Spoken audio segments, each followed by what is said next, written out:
guys, it's me, Cute Fuzzy Weasel, and welcome to another game of Kerbal Space Program, the game that is a game from 2011. And I've actually had a really annoyingly long week, which you don't know about because this episode will come out directly after the one that I filmed 5 days ago, because time works that way. But the reason that I decided to film an episode is because Copernicus for 1.8.1 got released. So now Outer Planets works. That's right. Which means not only do I have to land on all of these, but I have to land on planets like Cernus.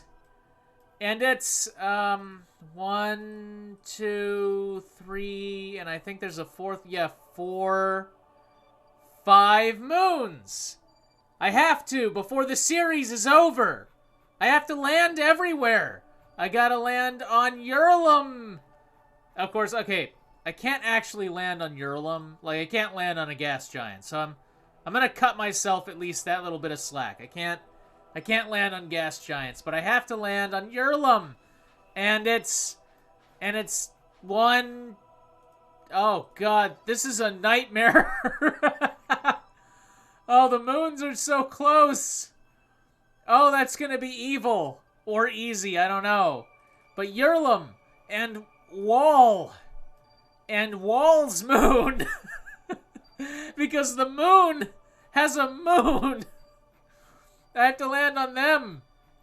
And I have to go all the way out to Nidon. And I gotta land on Nidon's shitty Thamatmu moon. And I gotta land on its goddamn, like, masochistically placed other moon, Netnizi. I gotta land here. And what else? And of course, who could forget the furthest planet from the sun occasionally? Plock! Which was originally a moon of, the first gas giant, and I can't remember what its name is off the top of my head right now. Joel, originally a moon of Joel, now its own planet, but it also has a goddamn moon! I gotta put flags on all these fucking things. Well, better not waste any time.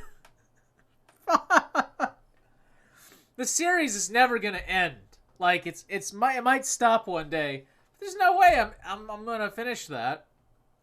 So, piggybacking up off of what we did last time, the R2 was a success. Sort of. It's kind of a success. What we have in the R2 is something that is overpowered in some ways and underpowered in other ways.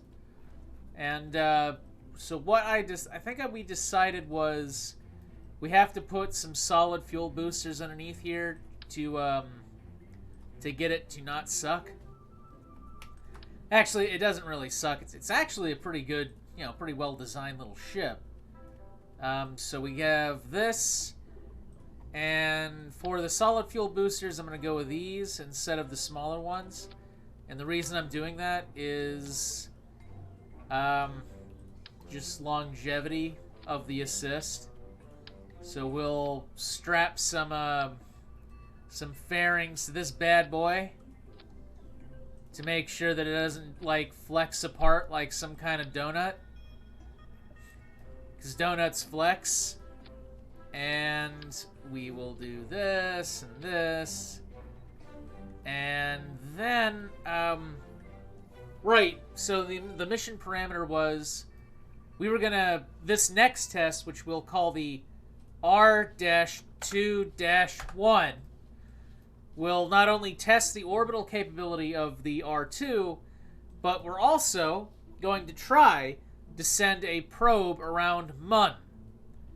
So I'm going to go over here to my mech jeb unit, and it's going to go onto this part of the rocket.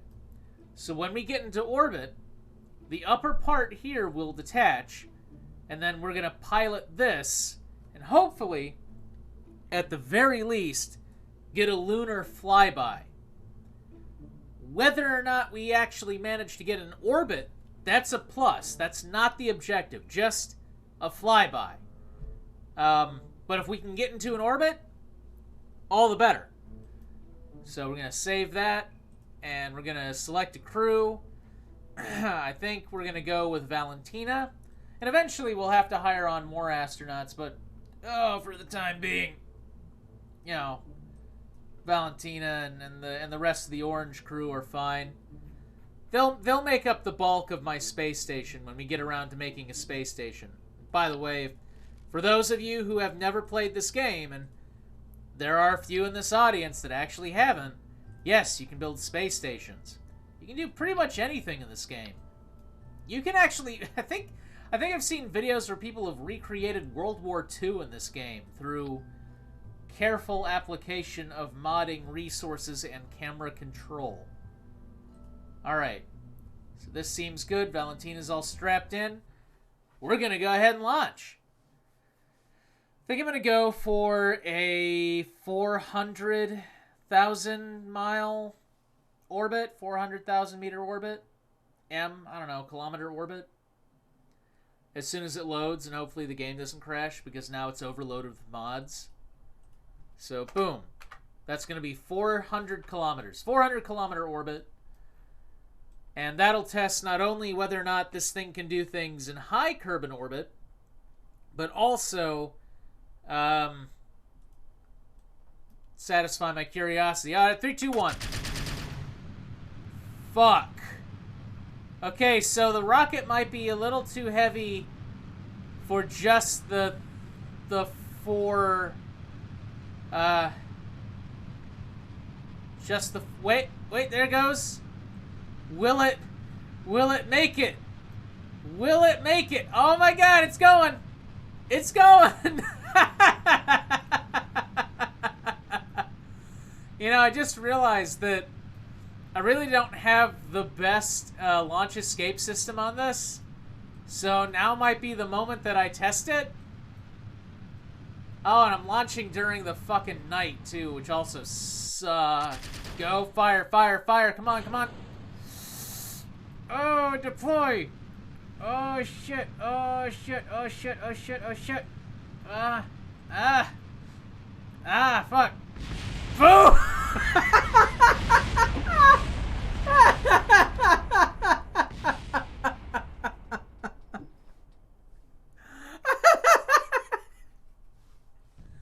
Okay.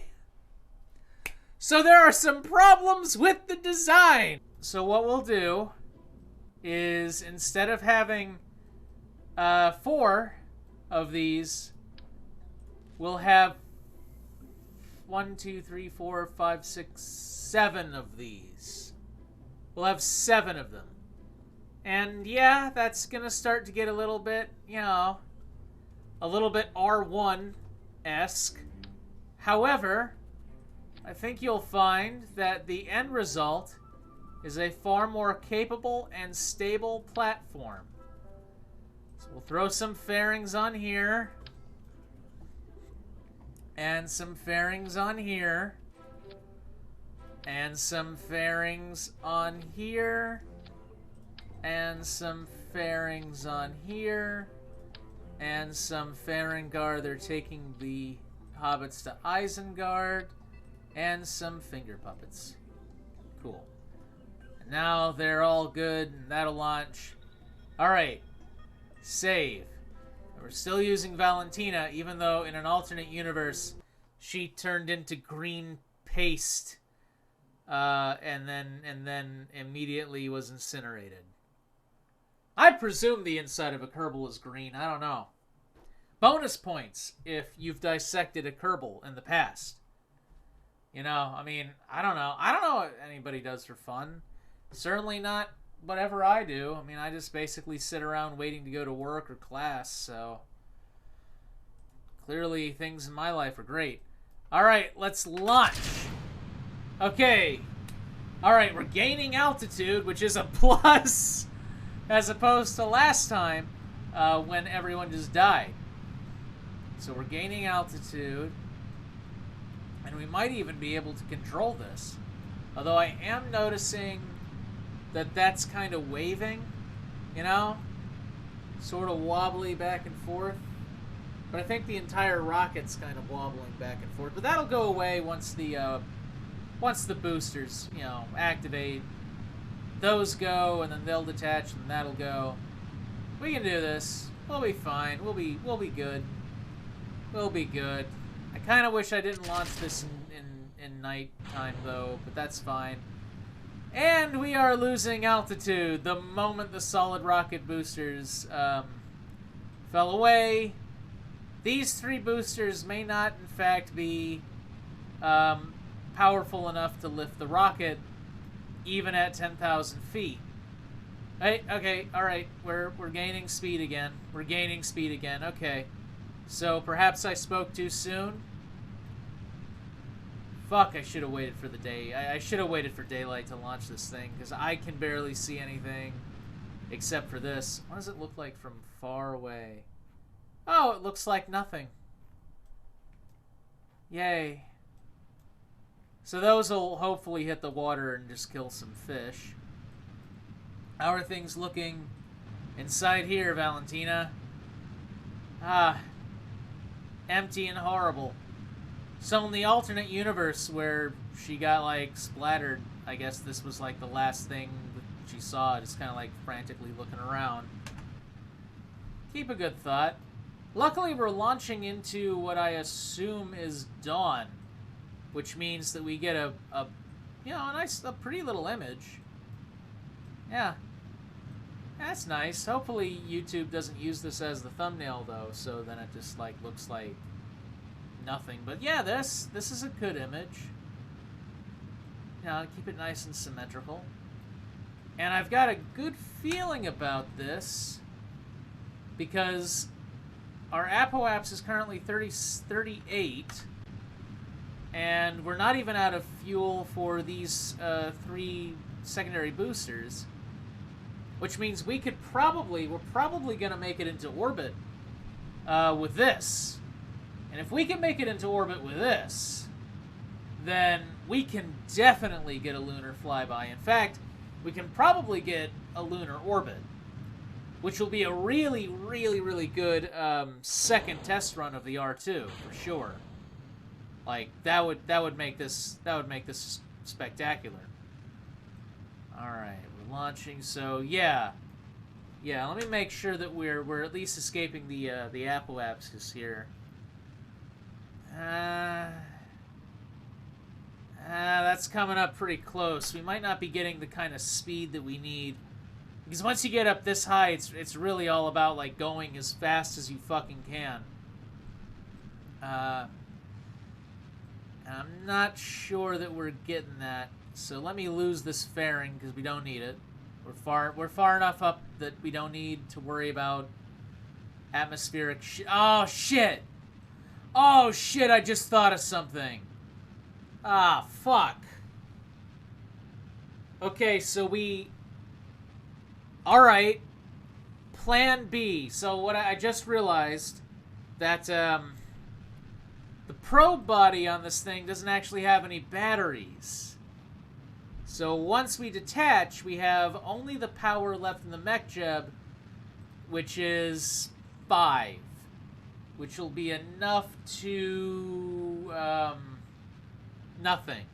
Also, it doesn't have any communication device on it, which means the moment we detach, it's unmanned anyway. I mean, it's non-controllable anyway. I mean, I can get it to at least do a flyby, but once that thing runs out of power, I mean, what good will that fucking do? So here's what we're gonna do then. We are going to do the first, I guess, Kerbal circumnavigation of the moon.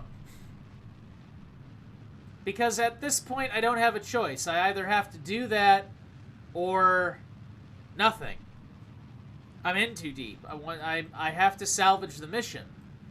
And that's how you do it. Now, luckily, we established that this section here, this ship here, has enough fuel to do some serious maneuvering. So, hopefully, between this part and, oh shit. Well, or we burn up in the atmosphere because we don't have enough speed. Alright, so there's that possibility. I guess so far the R2 is just a really underpowered vehicle. And we're also, like, experiencing heat damage on several, like, vital components. And there's a distinct possibility this thing could just explode on us. Which is nice, you know. Keep the challenge. We're like burning through our ablator, which is what we need to not die on re-entry. And I guess we're just looking like a comet. So yeah. Electric charge is going down, ablator's getting used up. We have to salvage this fucking mission somehow. And we're gonna salvage it by going to the moon. Because that's smart. I've already determined, though, that if this ends in Valentina getting stranded... Yeah, so... Luckily, she wears the magical orange suit, so she will be reincarnated back at the astronaut training school. Other astronauts are not so lucky. Other Kerbal nauts are not so lucky. But all right, it looks like we've made it into an orbit.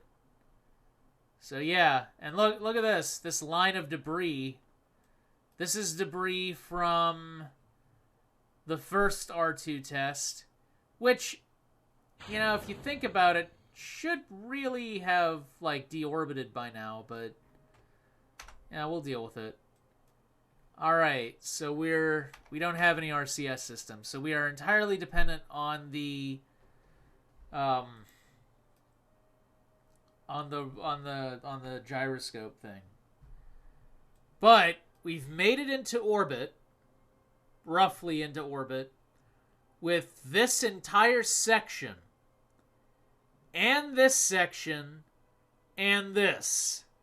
So between all three of them, between the fuel left here, and the fuel we got here, and the fuel we got here, we can do this. We can circumnavigate the moon. We just have to, you know, be careful. So, yeah. We can circumnavigate the moon. And we're going to get a shitload of science if we do that. Like, we might advance, like, several tech trees. Several, like, I'm already, like, thinking about what we're gonna get. Probably better rockets in hindsight. You know, probably wanna modify the R2 significantly. You know, turn it into the R22, the R-2-2. Although, I mean, if we get enough, if this mission works, and we get enough science, like, we get enough science, I might just make the R3. Even though we've barely used the R2. But we'll see. Okay, so we're in orbit. We are in 400, okay, so we're in a stable orbit. So let's take a look here. We got the moon.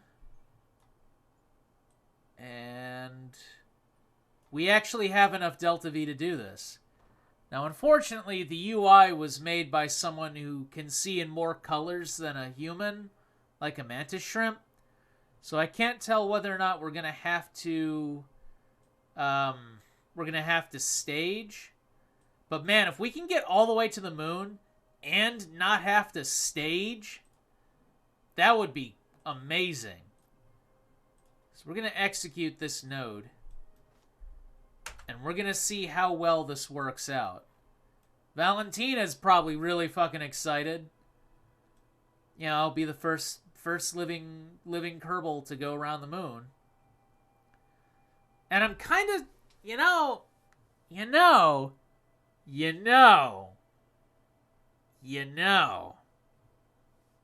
if you want to cheese it, like if I want to cheese it, I might be able to land. I might be able to land. There's a lot of fuel on this thing. In-universe, you know what? I'm not going to do that, because in-universe, this thing is not designed to land. In my head canon, this is not designed to land. I'm just saying that I'm good at building ships, and I might be able to land. I might be able, like, it depends. We'll see how much fuel is left here. You know, we got a 26-second burn.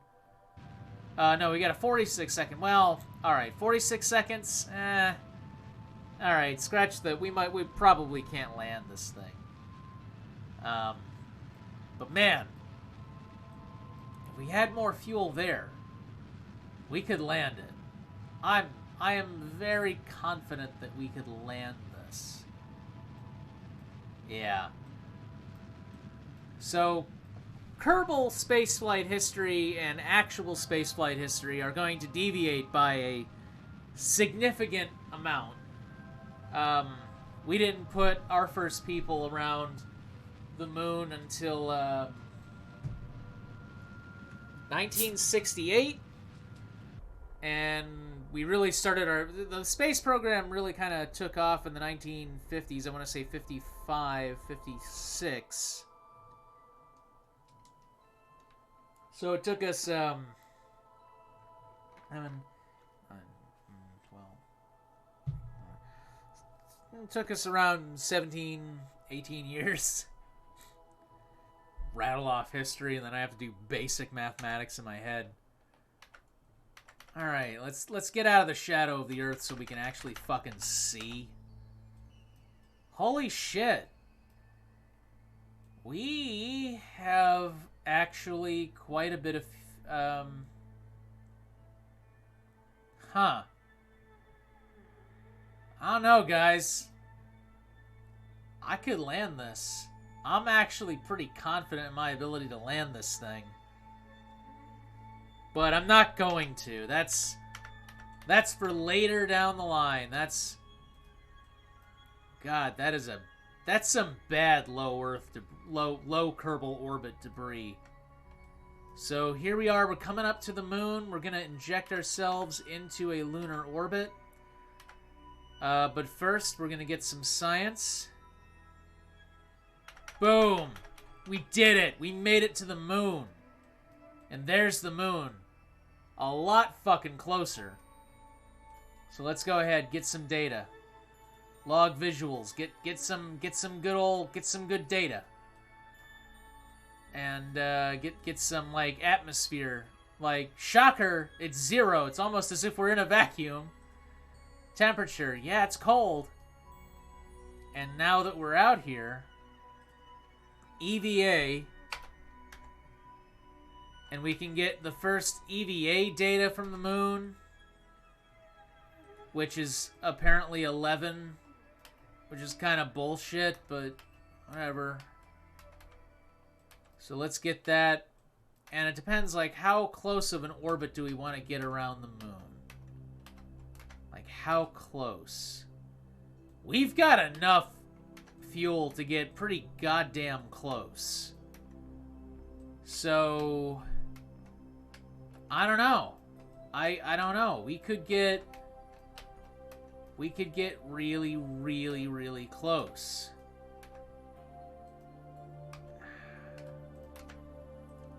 We could land. I'm not gonna land.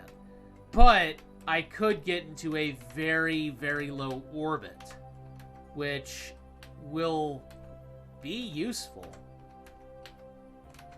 You know, I don't know. I wasn't expecting this test, especially since it almost burned up and we almost lost it, and we lost it once. I just wasn't expecting it to be this successful. Of course, I'm probably going to eat my words later because I don't know.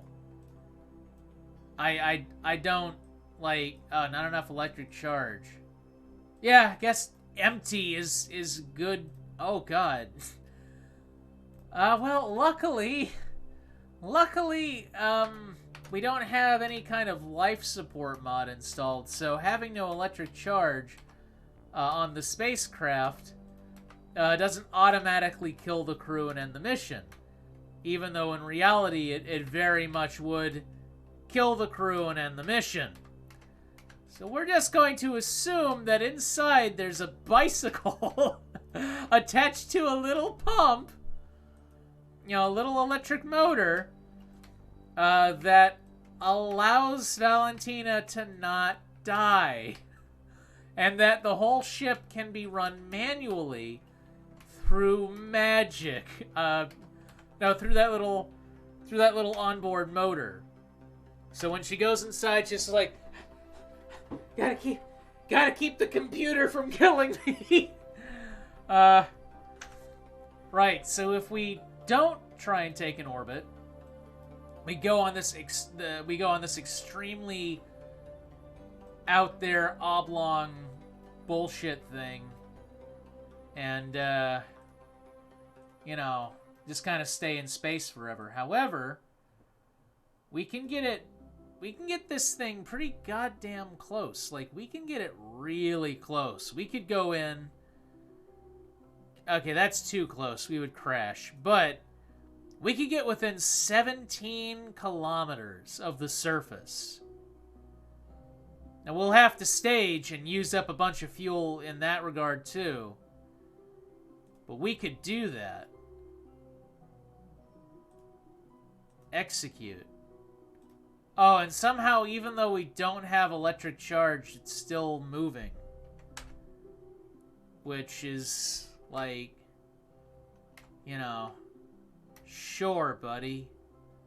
Sure, it's moving. Orbit.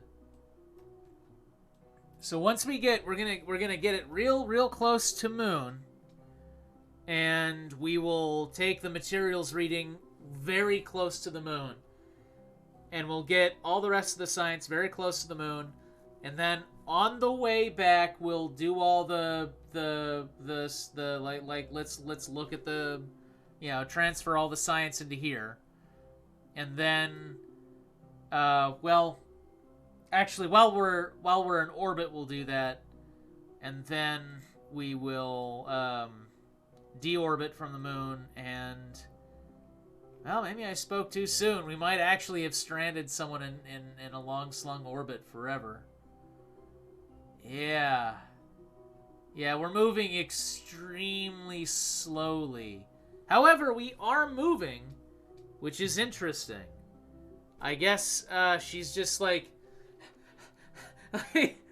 like powering the entire spacecraft with a little hand bicycle pump. Just getting a fucking workout, which is important, you know, in zero gravity. She's been in zero gravity for you can't see the clock, but it says she's been in there for a day. So, you know, keep the bones healthy. Right. But we are actually moving. So I'm going to skip ahead to when we're there. And we're there! And, booster ran a little bit, and now I have to stage real quick. Boom. Activate. So, not only have we made it into orbit around the Moon, but we've even left our first piece of garbage. The debris thing here. So yes, we've actually left a piece of garbage in orbit around the Moon, like good space monkeys. Of course, now all the electricity and shit will go down to nothing, but that's okay because we can get into this very low orbit,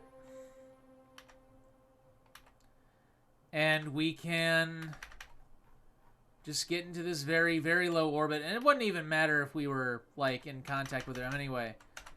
But we can actually see this. Oh. Nice.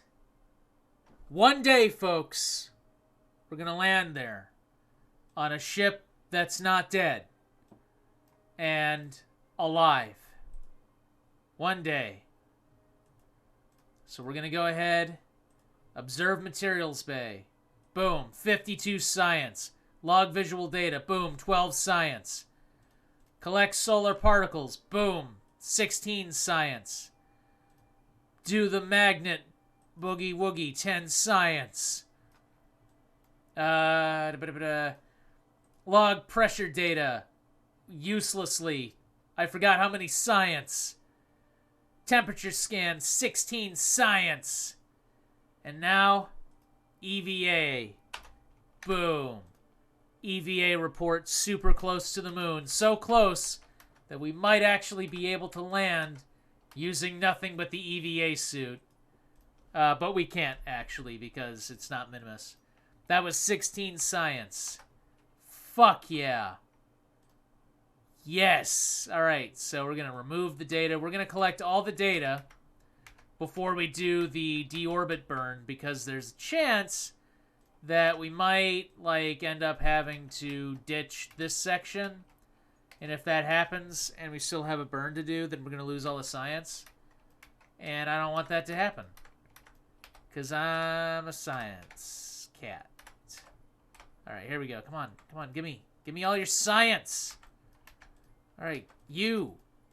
Give me your science homework. You, take science data. You, take that data. Alright, did we already take this science out of the materials thing? I want to say that we did. Right, we did. Okay, time to get back inside. And shit, right. Yeah, one of the things I don't really like about this is it's kind of hard to tell where I'm supposed to grab. I think it's this. Even though literally every part of the sphere says crew hatch. Yeah, there we go. Okay. So we're boarding that. Look at all that fucking science. People are going to look at that science and somehow they're going to learn how to make better rockets. Because that's how brains work. Alright. And we'll do this burn, which will get us reasonably close. Alright. Maneuver, planner, execute next node. Right, you're dead. Well, you're pretty close. Someone's attacking something. So instead of doing that, I'm just going to activate the booster. There, that gave us enough of a charge to just charge up, charge up, charge up. All right, execute next node. And, See, now that we have, like, now that we've lost a good chunk of the spacecraft, for some reason now it's not moving. So now it's decided, oh yeah, now I'll be realistic. Now I'll be realistic and not move. Boom. Alright. That did it. Now we're not going to get all the power back, but that did it. So let's go ahead and do this. And we're back in orbit, and it's been 2 days. So now that we've escaped lunar orbit, we have a little bit of a problem because we're actually heading outside of the solar system, which is very bad. Yeah, we don't want to escape the solar, we don't want to escape the Kerbal system. However, it really, I've just created a debris cloud that's going to go and orbit the sun. I tell you what, you know, maybe with this science I will, like... X. Maybe with this science that I'm gonna get from this mission, assuming that anybody survives this mission, I will I will make a new rocket, because God, the R2 is such a... Oh shit. Might be able to make this work. I mean, remember the burn time, like, for some reason it doesn't want to like accurately map out the burn time. So maybe this will work. Maneuver planner, execute next node, and I mean, shit, for some reason... Oh, well, actually, it's a smaller ship, so maybe it does make sense. Alright. Don't auto-warp, though, because I want to take care of something real quick. This thing needs to be made debris. I'm going to say stage 4. I just don't want, like, a probe body out here along with all these different pieces. Alright, now auto-warp. Auto-warp. Auto-warp. Execute next node and auto-warp. And hopefully,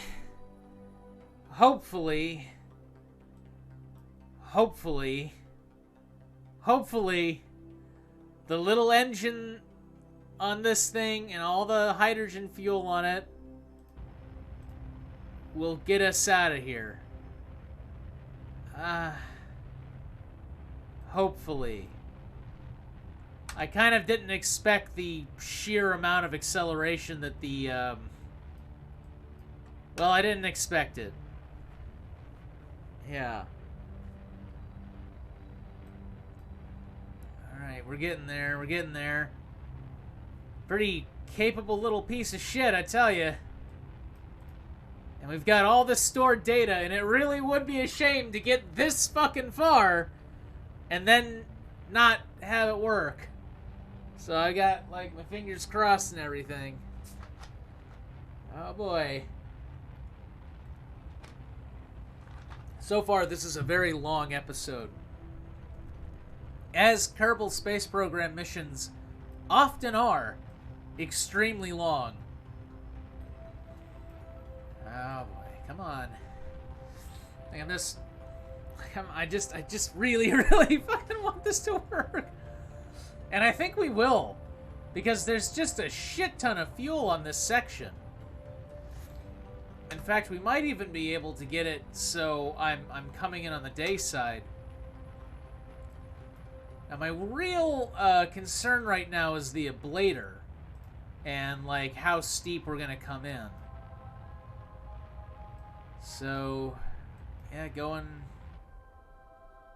past this massive debris cloud that I created. Off into the universe it goes. By garbage. Alright. So we made it. We're gonna come in. That's a really horrifically steep angle, that is. I might want to adjust that just a little bit and make it not so terrible. So maybe if I do this and then I circularize out there. Yeah, if I can circularize here, then I can slow the descent and have it not burn up. That's the one disadvantage of this little ball thing is, number one, can't tell where the fucking crew hatch is, and number two, has a very weak ablator. Of course, I could solve that by just putting my own heat shield on the bottom, but I don't think the overall shape actually works out that way. So we're coming in, we're coming in, we're coming in. Tyler's getting pissed off because I'm not playing with him. Still, so far, the R2 has been wildly successful. And I think it would be even better if, like, I didn't try and get it to make these ridiculously high orbital arcs. Like, maybe if I just let it, like, go up to 100, like, kilometers. I think maybe then it would be okay. But there's a lot of fuel on it. Once you get out into space, there's a lot of fuel on this thing. And now I'm trying to decide, like, what to do with the science that I'm going to get off of this. I know it's kind of like counting, you know, your eggs before they hatch and all. But I am trying to think about what I want to do with the science on this thing. And I'm either going to go for bigger engines or docking ports. Although, depending on the amount of science that I bring in, I might be able to do both, which would be awesome. Like, really awesome. I do not have a lot of confidence in the amount of fuel on this thing. And if I don't make this burn, she's stuck out here. I mean, I might be able to coax a little bit out of it and have her fall in on that pass, but I don't know about it. My goal is to have a touchdown in the water right around here. Either here or I could try to go for like a re-entry right at KSP. Like KFC. It's been a while since I had some fried chicken. Been a while. But I could I might be able to re-enter there. Like, let her orbit again. She's only been in space for 3 days, according to the clock, which isn't even... That's the longest duration space mission that we've had, and it's been worth it. But it's not that long. Her bones aren't even cannibalizing themselves yet to turn her into some kind of weird, flappy, fish-like creature that just kind of undulates through zero-G. That's actually what happens.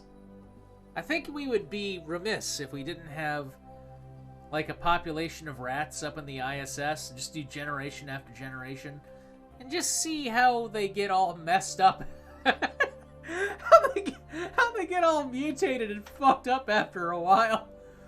Sounds like a fun experiment. I'd be on board with it. Alright. So that has us coming out. I want to try and hit KSC here. And I think this offers up enough of a room for error. And it's very doable. I'd say out of all the parts of the ship, this has a surprising amount of fuel. I mean, it's all like 4-dimensional fuel because of the way the ship is, but yeah, I think it's a pretty decent amount of fuel. So we're gonna let her do one more orbit. And out of curiosity, I want to see where the debris field is now.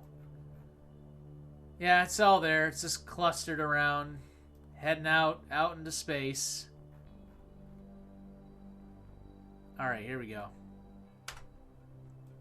So this is where the burn's gonna be. And let's just cross our fingers and hope this doesn't end in her being stranded in low Kerbal orbit forever and ever and ever and ever and ever and ever and ever and ever. Nope, we're gonna be returning.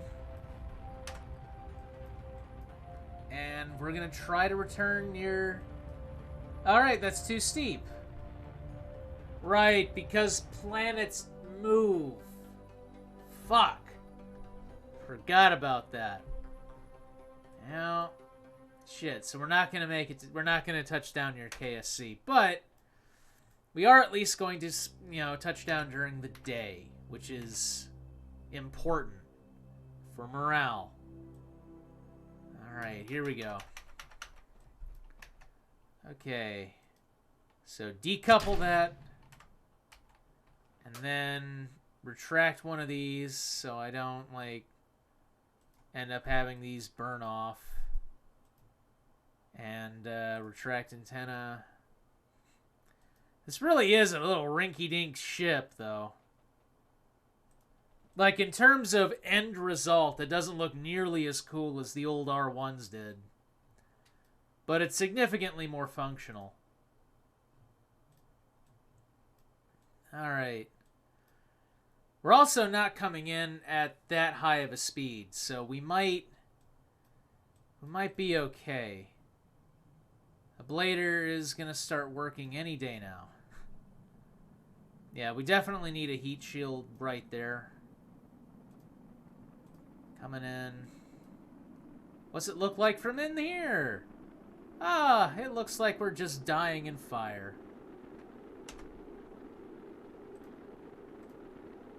But a blader's working. That number's gone down. It used to be 91. And I think we're gonna make it. I think we're gonna make it. That's awesome. We got a lot of fucking science. So I guess I will skip ahead to the science part. So I've skipped ahead to, like, retrieving her from the water. It took the probe, like, 5 fucking minutes to finally land. And we earned 226 science. 226 science. Which means we can get, like, 290s? No, okay, we can get 190, or we could, no wait, yeah, we can get 290s and maybe even a 45. Okay, so time to think strategically. What do we need? We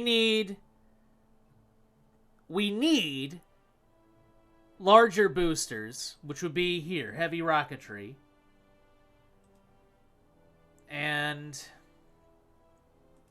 you know, that would be cool too. But we also need more reliable power, which means we need this. We need solar panels. We need bigger batteries. We need stuff that can actually generate power. And then once we have that, we can actually have long, like, term missions where we can send probes out to the moon and Minimus. Like, we can do that. So we could get this, and we could get this, which will be 180.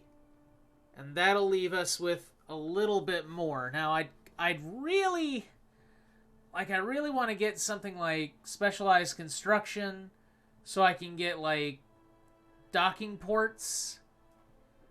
Although I think the smaller docking port's actually here. Yeah. So we can get the docking port junior. All right, so we need this and we need this. And unfortunately, we can't get the that leaves us with 73 science. Can't really get the docking port junior.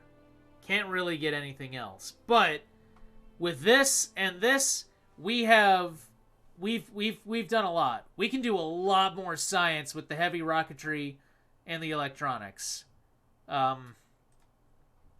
Advanced electronics would also be my next goal, just because that gives us tracking solar panels, which is, they're a lot more useful than the stationary ones. Although precision engineering gives us the relay antenna, which will be very, very, very important for any probe missions, not just around, like, the local, like, the moon and Minimus, but all over the solar system. Well, okay, not all over the solar system. I think the relay antennas can get us to, I think Duna on its closest approach, but we really need something that can get us across the solar system, which means we need something like unmanned tech and something like, let's see, where do we get, like, the big fucking antennas? Get this. Scanning tech, I think, has some big... No. Where are the big antennas? Because before we can seriously start going all over the solar system, we need those big antennas. We need those powerful relays. Okay, so electronics. Electrics, and then we need electronics. And electronics is 300 science and... That's a little bit off, but once we get, like, the RA-15 relay, then we can start sending out things to Joel, and we can start sending things out to Cernus and Yurlum and the farther planets. Although, I think Yurlum and Cernus are actually out of range of this. I think we have to go all the way to, like, automation to get, like, the massive relays.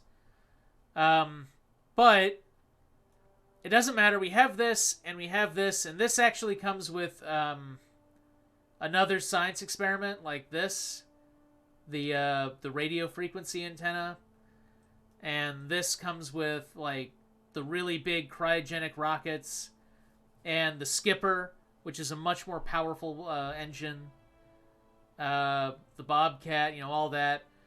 It doesn't really give us bigger fuel tanks. This would have. So we're still kind of Frankensteining a lot of smaller fuel tanks together. But all we need is one good mission, and we got this. Now we can also get aviation.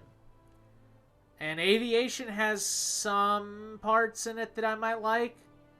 But to be honest, I think for the next game, my goal should be to get a mission together so I can get fuel systems. And then once we get fuel systems, that'll give us the larger tanks and the external fuel ducts, so we can, like, share tanks and we can do, like, asparagus staging. So once we do that, I'm going to build the R3, which will be a far more capable spacecraft than the R2. So stay tuned and see you next time.